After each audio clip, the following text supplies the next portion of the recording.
Have you ever heard of a rebound in basketball? Right? So people who get rebounds are pretty important too. So we need to really want to get that loose ball more than the other person. If you can win a one-on-one battle for a loose ball, it's very helpful for your team.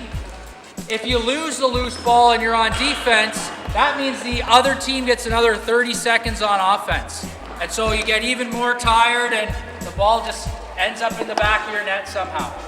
Everything in sport can be broken down into one-on-one battles. To win them, it takes great effort, wanting it more, and the best loose ball players have what I call a sixth gear, able to go in the corner against two players and come out with the ball, somehow, some way, doing whatever it takes.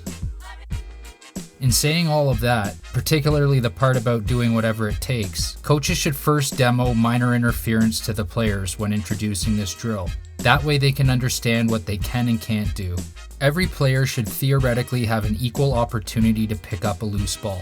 If this fact is not honored, then possession is usually awarded to the player that is interfered with, a call that is known as minor interference. However, some players that are bigger and or faster than other players can also use these attributes to obtain a legal advantage while attempting to corral a loose ball. For instance, a bigger player may use his or her body to box out their opponent from the loose ball if they get there first. If a speedy player is obstructed by a bigger player who has not yet established their position, then possession should be awarded to the speedy player who is illegally obstructed with. You will hear referees say, "play the ball," and shoulder-to-shoulder contact is okay. But the second you try to push a player out of the way without making an honest attempt at the ball, possession will be awarded to the player being interfered with, or in extreme cases, a penalty given to an over-aggressive opponent.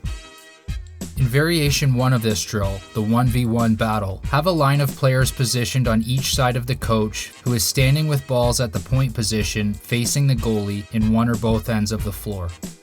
The coach rolls the ball into either corner with players reacting upon first sight of the ball. The two players battle for the loose ball, and once someone gets it, that player is now on offense and goes to the middle to try to score, circling the net if required to get onto their proper floor side. Players have 5 seconds to play one-on-one at the coach's discretion, trying to keep a flow to the drill, 10 seconds max. The player furthest away from the ball to start should not necessarily sacrifice their defensive position unless it's a 50-50 ball. You need to know who you're up against. Variation number 2 is the 2v2 battle, and it's the same setup as the 1v1, except have 2 lines of players side by side on both sides of the coach, 4 lines total, and essentially 2 teams.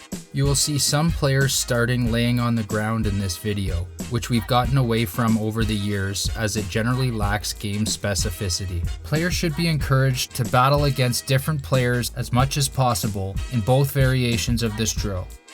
As mentioned, the biggest determining factor in getting a loose ball is hard work and effort. Oftentimes, battling to keep the ball alive for a teammate is just as important as picking the ball up oneself, and every 50-50 ball should be competed for, even 40-60 balls that don't leave the defender out of position. I'm going to teach you a little trick. If somebody has a head start on you for a loose ball, okay, roll your ball in the corner, Marty. Go try to pick it up. Watch what I do on his backhand here. See that? Right?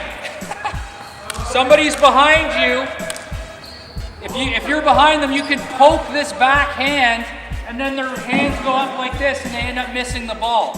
So what you want to do is you want to time it. As soon as they go to scoop it, you poke their backhand and screw them up, and then pick it up. More loose balls, also known as ground balls in field lacrosse, translates into more possession, which usually significantly affects other variables such as momentum, multiple resets, shot totals, fatigue, and ultimately the outcome of the game. Always remember, hard work beats talent when talent doesn't work hard.